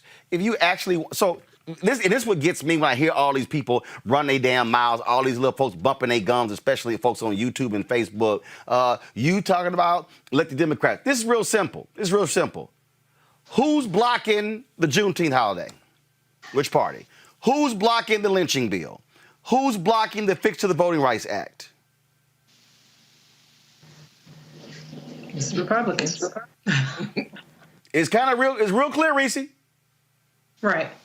And you know what's really annoying to me is that everybody, in particular, I won't say everybody, let's say a lot of black people in the black community, they have all the smoke in the world for the CBC. They have all the smoke for something as simple as a Kente stole. And yet, when it comes to people like Ron Johnson and Rand Paul, where is the outrage? When it comes to people like Mitch McConnell, where is the outrage? We need to be holding these Republicans and have our foot on their neck the way that we have, the way that people always want to blame Democrats, and particularly black Democrats as CBC members, for not waving a magic wand and solving everything. We need to be, Ron Johnson is in Wisconsin. There's a sizable black population. He should be voted out the next time. Tom Cornyn is up for re-election. They need to be putting pressure on him to, like you said, Roland, put the pressure on his Republican colleagues to vote on it. And this is something that we've seen now happen for years, where if they don't get unanimous consent, They use it as an excuse to move on and let the issue die. People need to start voting on things and go on record with where they stand, period, instead of hiding behind one obstructionist. Greg, symbolism is one thing. I totally understand that. And the reality is when you talk about removing statues, renaming military bases, it's still symbolism. But the point is this here. If they can't even do the simple stuff, they damn sure not going to do the hard stuff. Mm-hmm. Well, so you got to get folk who going to do the hard stuff. Absolutely. Well, in a sense, they are doing the hard stuff. They're defending their shrinking white settler state. It wasn't just the Voting Rights Act that was passed in 1965. It was also the Immigration and Naturalization Act in 1965, the first federal legislation to deal with the question of who could and couldn't come into the country. They've been trying to roll that back since 1965. And what you see with this white nationalist, a member of the White Nationalist Party, I won't call them the GOP anymore, they're the White Nationalist Party. What you see with Johnson, a millionaire, is that he's protecting his interests. He is doing the hard work. His approval rating is abysmal in Wisconsin. He was a millionaire who beat Russ Feingold with a combination of voter suppression and voter miseducation. And Roland, since March, this goes to what Erica just laid out for us. Since March, there are 29 new billionaires in the United States of America. 12 billionaires more than doubled their wealth. And according to Newsweek, one of them, the guy who owns Nikola, he has made 5 times the billions he had before the pandemic. $583 billion have accrued to the billionaires of this country since the pandemic. Not only are they doing just fine, this type of disaster capitalism, going back to what Jim Lawson said, this kind of plantation capitalism is in their best interest. So what Ron Johnson is doing is they've thrown the dog whistles away. They are in a primal scream to rally their troops, and if they can get this election close enough to steal, they will steal it. Ron Johnson is doing the hard work, in other words. And so I guess what I'm saying is, rather than try to appeal to them, and I couldn't agree more, Reese. I mean, I believe that in politics, as my friend Jared Ball used to always say, everybody can get it. Meaning what? The White Nationalist Party can get it, and the Democrats who don't do what we elected them to do can get it. But the Democrats who we want to give the smoke to need to get the smoke once we put them in office. Because let's be very clear. There is a qualitative difference between the White Nationalist Party beholding to the billionaires and using a racial primal screen to try to retain their power until they can mess this next election up, and the Democratic Party, which, while it is still part of the two-party system, at least was the party through circumstances that black people forced open to crack open like an egg to use as our battering ram in the political process. Let's not paint this picture so broadly that we can't see the difference between those two parties. Right. And when we look at Ron Johnson, this is not a question of a United States senator. This is an open white nationalist protecting his moneyed interests. There you go. Yeah. Folks, former Republican presidential candidate and Trump supporter Herman Cain is dead. He died this morning of coronavirus a month after struggling with the disease. And it started 9 days after he attended the Trump rally in Tulsa, Oklahoma, where mask wearing was minimal. Now, check this out, okay? These are a series of tweets that Herman Cain sent out. Want to watch? Go to my iPad. Ignore the outrage, ignore the thugs, defy the violence and the left-wing shaming. Tonight's Tulsa Trump rally will be one for the history books. America is here tonight, and the Tulsa rally crowds are unbelievable. Well, we know that wasn't the case. He sent this tweet out. Masks will not be mandatory for the event, which will be attended by President Trump. People are fed up. He sent this on the actual night. Here's just a few of the black voices for Trump at tonight's rally, having a fantastic time. This is the photo right here. You see Paris Denard right there. You see, I think that's Deneen Borelli, the woman to the left of Paris. And you see, of course, as Herman Cain right there in the center. Herman's dead. Now, his friends say, oh, he did not catch it at the rally. He did not catch it there. That's not where it happened. Well, let's see here. Did he catch it going back home? Here's another tweet that he sent out on June 25th. We don't want days like this, but we really don't want more lockdowns, virus or no virus. That cannot happen. Now, look, certainly condolences to the family of Herman Cain. But the reality is this here. Herman Cain, a cancer survivor who was 74, shouldn't have been there. You increase the chances of getting this Bill Montgomery, the founder of the pro-Trump conservative student organization, Turning Point USA, also died from the virus. That group is also opposed to wearing masks. Oh, and you remember Texas Republican Louis Gohmert tested positive for COVID-19. He's been adamant about not wearing a mask. He said he finally started wearing a mask in recent days and that the mask likely got him infected. Let me just get, Erica, again. All them black folks, in fact, that little leprechaun comedian, so-called comedian Terrence Williams, posted a video doing a jig, dancing, and they were all in the back sitting here dancing. Now, one of them who was dancing, Herman Cain, now they mourning. He ain't here. He's dead. Yeah, I still don't understand how a mask became political when we are facing a global pandemic that is airborne and impacts the respiratory system, which we know when we look at studies, Black folks disproportionately are impacted by asthma. And then when we start looking at the places where people live, particularly if they're plants and things of that nature, that makes them just as much susceptible. But getting back to Herman Cain, who contracted the virus, you said, like less than 14 days after attending the rally. And this man went to the hospital July 1st and just went downhill from there. I think the overarching lesson for everyone here is to wear a mask and to social distance. Those are the ways with which we can fight coronavirus. And now, as it relates to Representative Gohmert, the other part of his wildness around not wearing a mask is that he also lives in his office. And so he uses facilities that other people that are in Congress have to use as well. He's been very, very blatant about exposing, as the piece talked about, giving staff a hard time that did wear masks. And so you have a person that really is a super spreader, so to speak, postured himself as a super spreader, that is not being disciplined, that is not really being forced to comply in the way that will protect the health of other people. So these are the folks that we really have to be on the lookout for. Reese, Greg sent me this photo. This was a photo. Where'd you say Greg is from? Negro?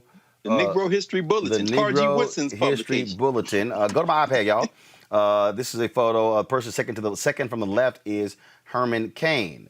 And these participants in the student panel, which reviewed Negro history over radio station WERD in Atlanta during Negro History Week, are presented compliments of a book by the panel's moderator, William W. Bennett. Again, this right here is Herman Cain. This is, I mean, the thing here, Reese, is just simple. These people want to play with fire. These folks are running around listening to Donald Trump, listening to him. They're acting a fool. They're sitting there cussing folks out, yelling in stores. I mean, 100 years ago, 100 years ago, there was a Spanish flu. 500 million across the world got infected. 17 to 50 million died. Right now, the COVID death rate is at 152,000. Trump gives a news conference today. We're seeing things leveling off in Texas, is leveling off here. They are living in a completely delusional world. And the people who play games, this is real simple. You're playing Russian roulette with your life. That's what Herman Cain did. Yeah, it is, and my condolences go out to the Cain family, because I actually do think it's very sad what's happened to him, and it was, mostly avoidable because he could have chosen to not go to a Klan, coronavirus incubator rally. And, I've seen even, I don't know if you guys noticed today that Angela Stanton, who's actually running for Congressman John Lewis's seat, was spreading these conspiracy theories about, Democrats being behind it.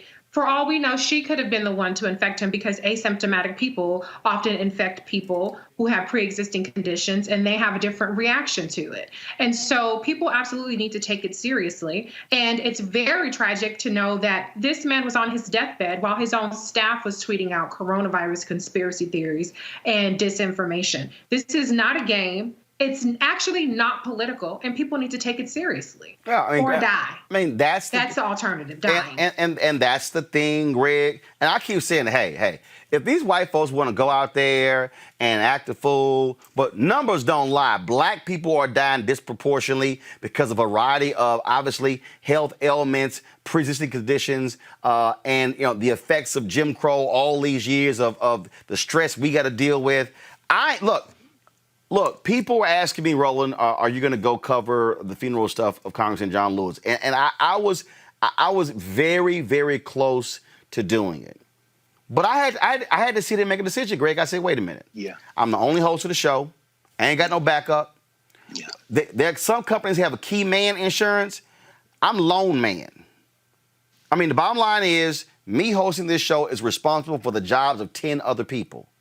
So you can't just... And then also you got your family who's been affected as well. People got to understand what's going on here. And again, condolences go out to the Cain family, but you put your life on the line for a Trump rally? Gave his life, brother. You gave your life for a Trump rally? Took the ultimate L. Just like Reese said. And that's why when you show that picture, really, the thing that moved me, I was looking through some copies of the Negro History Bulletin, and I came across that picture and I froze from the early 1960s.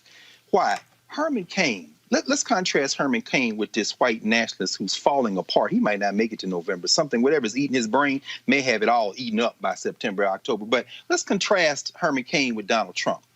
Herman Cain did not inherit a fortune. His father, he grew up poor in Memphis. He was born in Memphis. Cain gets to Atlanta because his father moves down there. His father ends up being the chauffeur for the CEO of Coca-Cola, and he tells the CEO of Coca-Cola, this is Herman Cain's father, pay me in Coca-Cola stock instead of money.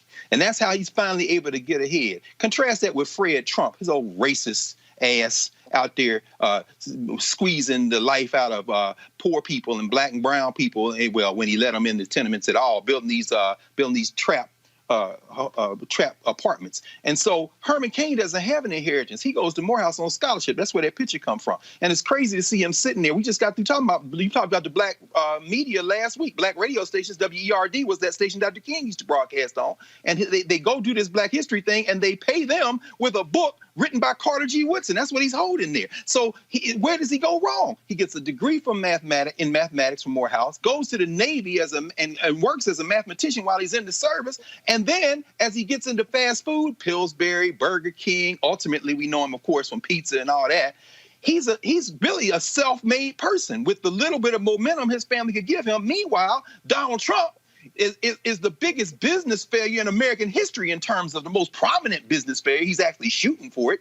And when those paths converge, it's because Herman Cain goes too far off into this whole idea of self-sufficiency. And somewhere in the 90s where he's critiquing Bill Clinton for saying, universal health care, well, I have to lay off my employees. He's a straight capitalist, and he doesn't really have a political philosophy. But then he gets caught up. Why? Because some of these white folks in this white nationalist party, particularly these hyper-capitalists, they want a black person to espouse those talking points that in America you can pull yourself up by your bootstraps, even if you ain't got no bootstraps. And Herman Cain, who did not develop a political philosophy, and clearly from that picture he had a chance because he was around some people that could have helped him, but Herman Cain, chasing that dollar, ends up trapped in this rhetoric, this hyper-capitalist rhetoric, turns into a mascot for the Republican Party, and then gives his life to the huckster who they shouldn't even be mentioned in the same breath, because if you put them on the same plane of being business people, Herman Cain is the success and Donald Trump is the joke. But Reese nailed it. Man, you put your whole life out here, brother. Yep. And you lost your life, man. You lost your life. Let me ask y'all this here. Weigh in. Donald Trump sent that tweet out today talking about we should delay the election. What do you make of Steve Calabresi, co-founder of the Federalist Society, Trump supporter, writing in the New York Times, quote, I have voted Republican in every presidential election since 1980, including voting for Donald Trump in 2016. I wrote op-eds in a law review article protesting what I believe was an unconstitutional investigation of Robert Mueller. I also wrote an op-ed opposing President Trump's impeachment. But I am frankly appalled by the president's recent tweet seeking to postpone the November election. Until recently, I had taken as political hyperbole the Democrats' assertion that President Trump is a fascist. But this latest tweet is fastidious narcissistic and is itself grounds for the president's immediate impeachment again by the House of the Representatives and is removed from office by the Senate. Anybody? Thoughts? I was in law school when Professor Calabrese, they started the Federalist Society. I'll just keep it very quickly. What the Federalist Society, who is responsible for most of those right-wing judges on the Supreme Court, what he's doing is trying to save their little nasty white nationalist project. They're trying to make it look like Trump is somehow an outlier. He ain't no outlier. He is representative of what y'all been doing the last 50 years. And so what he's trying to do is get ahead of this. It's just like the Lincoln Project. That's all that is. That's all it is. So is what he's trying to do, Erica, here is say impeach Trump so we can have Pence on the ballot?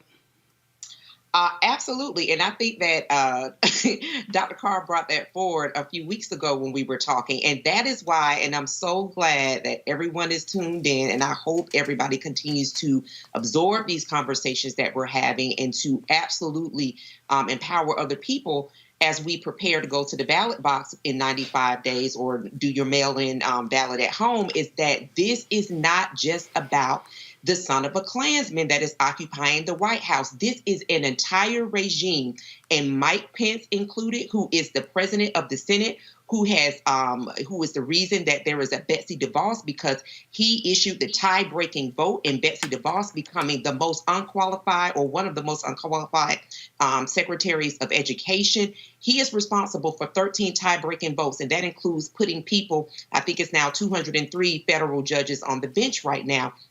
We're also talking about the leaders in chief of federal agencies, all of these different people that have worked together to tip the scales of America towards authoritarianism and fascism. That is who we are firing. It is an entire regime. And so I'm with Dr. Carr. When I actually did read this and I saw it, and I thought to myself, just along with the Lincoln Project, and Dr. Lawson brought this forward, talking about writing of history, we have to reconcile with what actual history is. And actual history is when Dr. Lawson brought forward how Ronald Reagan decimated housing for Black folks, that we can't pretend like the 1980s did not happen. The Republican Party that we're seeing right now that is really kind of scrambling to try to save what they believe to be a very still grand old party does not exist. And so, I push back on all of this foolishness that he had to say, because when the House when the House did impeach Donald Trump, it was because of one of those articles was abuse of power. He's been doing it freely since he was president-elect. Reese. This guy is full of shit. Let's just be honest. This is nothing more than a PR campaign. There have been literally thousands of off-ramps for any so-called Republican of conscience. So this is not anything more beyond the pale than what we've seen literally hundreds of times, even since this pandemic has started. Literally, the Trump regime, as Erica put it, has been putting troopers on our American streets, violating the sovereignty of these individual states. That's authoritarianism and it's fascism. Okay, so this whole notion that, oh, this tweet sent me over the edge, they're full of shit, especially when you come from the party that is the party of voter suppression, the party of gerrymandering. And you have, there was one more thing that I wanted to say. Oh, like Erica said, you have your 200 judges now, Federalist Society. So sure, if you can distance yourself from Donald Trump and your 2 Supreme Court justices, then maybe this is a little bit of damage control on your fault. But what we cannot do, as Dr. Lawson, pointed out brilliantly today, is we cannot allow these white nationalists, the white nationalist party, as Dr. Carr put it, to rehabilitate their images in real time. We can't allow them to do it, to rehabilitate it with memes and catchy videos and ads and op-eds. They are just as much accountable and co-conspirators in this Trump regime and this fascism that we're seeing today. They have the blood on their hands, and we cannot let them write their way out of it. Yep. All right, folks. We had, of course, these anti-Trump ads and some other stories. We're going to push those tomorrow because we, of course, went a little bit longer than expected with our coverage of today's homegoing for Congressman John Lewis. And so, but you can do that, right, Roland? Because it's your show. Yeah, absolutely. That's why we do that. That's why we do that. And of course, we want you to support what we do as well here on Roland Martin Unfiltered by joining our Bring the Funk fan club. Of course, you can give right there on Cash App, $RM Unfiltered, PayPal.me/R Martin Unfiltered. You got Venmo.com/RM Unfiltered. You can also send, of course, a money order. You can send it right there to New Vision Media. It's new, NU. Vision Media Inc., 1625 K Street, Northwest, Suite 400, Washington, D.C., 2006. And so we want you to please support us in doing that. And the reason it's important because, again, what you just saw today with our show, with the coverage of the homegoing of Congressman John Lewis, for us to be able to control the narrative, for us to be able to focus on what we want to focus on and not really depend upon what you'll hear from the folks on other networks. That's why those things matter. The ability to be able to hear folks like Reese and Erica and Greg as well. That stuff is important. And I'm just gonna and Greg, what I keep just trying to get our folks to understand is that if we're not building our institutions, then guess what? The modern day John Lewises are not going to get covered. They will get marginalized. And then you heard Jim Lawson say, I read all these books and they ain't really telling really what happened. That's what happens when somebody else who don't look like you is reinterpreting what your story is. That's right, brother. That's exactly right. And in fact, that's what happens when somebody who does look like you is beholden to a system that doesn't look like you. In order to get published, they don't tell the story. There is nobody on cable, nobody on broadcast television. There is nobody who is going to do two things. Number one, going to show the full James Lawson eulogy and explain it. And number two, there's nobody who has done as long an interview as you've done with him in recent years that will broadcast that on their platform. This is why you must support. You must support this network and this platform. You know why? Because if you're not watching this, you're not getting the news you need. Because them other folks measure it. Go a little bit. Go on over there and find out how long what they talk about Jim Lawson. Compare what you hear tonight with what you heard over here tonight, and that'll be the difference maybe between slavery and freedom. I don't know. Maybe that might be the difference. Well, folks, there was a whole lot that was being said at today's eulogy, and we're going to end our show hearing from Congressman John Lewis. It's 4 seconds, and it's all you need to hear. Folks, go to my iPad. I'll see y'all tomorrow. Holla. Vote and use it. John Lewis, you have one vote and use it.